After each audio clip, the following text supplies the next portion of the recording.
పట్టభద్రుల ఎమ్మెల్సీ పోటీలో నిలిచిన విద్యావేత్త పులి ప్రసన్న హరికృష్ణ గౌడ్ను భారీ మెజార్టీతో గెలిపించారని ఉమ్మడి మెదక్ జిల్లా ఇన్ఛార్జ్ డాక్టర్ తుమ్మోజు జగదీశ్వరచారి పిలుపునిచ్చారు. ఎన్నికల ప్రచారంలో భాగంగా ఎల్కతుర్తి మండల కేంద్రంలో ఏర్పాటు చేసిన విలేకరుల సమావేశంలో ప్రసన్న హరికృష్ణ టీం మాట్లాడుతూ బీసీ, ఎస్సీ, ఎస్టీ విద్యావంతులంతా ఐక్యమై బహుజనుడైన వస్తున్న హరికృష్ణును గెలిపించాలని పిలుపునిచ్చారు. పేదలను దోచుకునే అగ్రవర్ణ పాలకులను తరిమికొట్టాలన్నారు. ఈ కార్యక్రమంలో హుస్నాబాద్ నియోజకవర్గ ఇన్ఛార్జ్ తాళ్లపల్లి వెంకటేష్ గౌడ్, బీసీ ఐక్యవేదిక రాష్ట్ర కార్యదర్శి కొయ్యడ కుమరయ్య గౌడ్, ప్రసన్న హరికృష్ణ టీం, కోహెడ మండల ఇన్ఛార్జ్ కాత శ్రీకాంత్, రంగు భరత్, చేప్యాల సంతోష్, కనబర్తి నారాయణ, నాయకులు Janagama Lakshminarayana Goud, Sadanandan Goud, Thanda Mondaiah Goud, Buddhist Kamera Laxman, BNR KS మండల అధ్యక్షుడు రేణికుంట్ల సాంబయ్య, దళిత జేఏసీ నాయకులు తదితరులు పాల్గొన్నారు.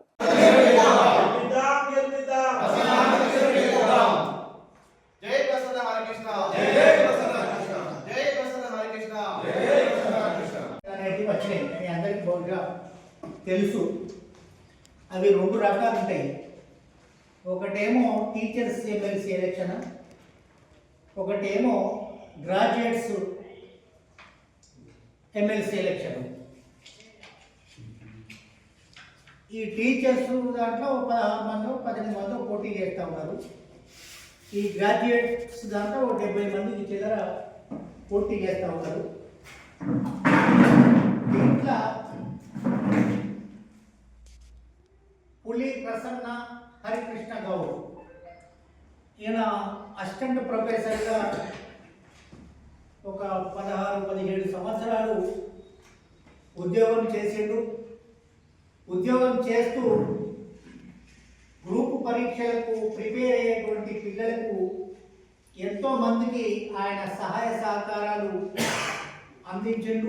ఈ 4 ఉమ్మడి జిల్లాల తరఫున ఎమ్మెల్సీగా స్వతంత్ర అభ్యర్థిగా, ఇండిపెండెంట్ అభ్యర్థిగా పోటీ చేస్తూ ఉన్నాడు. కాంగ్రెస్ పార్టీ ఒక మనిషిని పెట్టింది, నరేందర్ రెడ్డి అని. బీజేపీ పార్టీ ఒక అంజిరెడ్డి అని పెట్టింది. ఈ ప్రధాన పార్టీలు రెడ్డనే పెట్టినాయి. వాళ్ళంతా కూడా మందిని గురించి బాగా బలిసినటువంటి వాళ్ళు.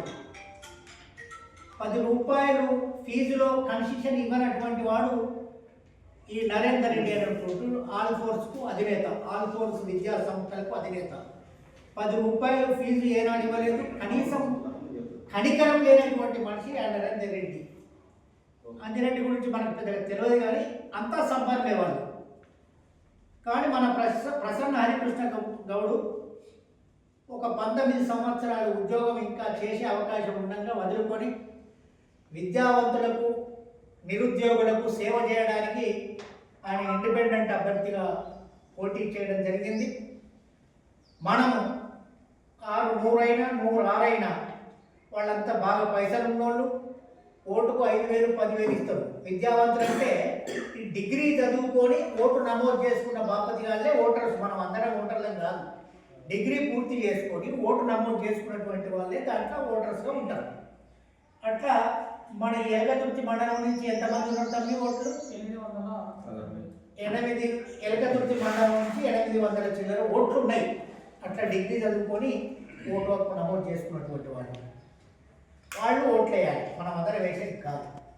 మీరంతా మీ అందరికి విజ్ఞప్తి చేసేది ఏంటంటే, అట్లాంటి ఆ పిల్లలకు మీరు కొద్దిగా చెప్పి, అరే విద్యావంతుడు, బుద్ధివంతుడు, ఒక ప్రొఫెసర్గా పనిచేసినోడు, సేవా దృక్పథం ఉన్నోడు, వాళ్ళంతా మందిని గురించి బాగా సంపాదించుకున్నటువంటి వాళ్ళు, ఈయన గెలిపించుకుంటే మనం అన్ని రకాలుగా బాగుంటుంది, అక్కడికక్కడ అనేటువంటిది పదే నేను విజ్ఞప్తి చేసేది ఏంటంటే, ఈ ఎన్నికలు, ఈ రాజకీయాలంటే నీకు తెలియదు కాదు, నేను కొత్తగా చెప్పాల్సింది. అంతా డబ్బులు బాగా రాజకీయాలు అయిపోయినాయి, అంతా డబ్బుమయం అయిపోయింది రాజకీయాలు.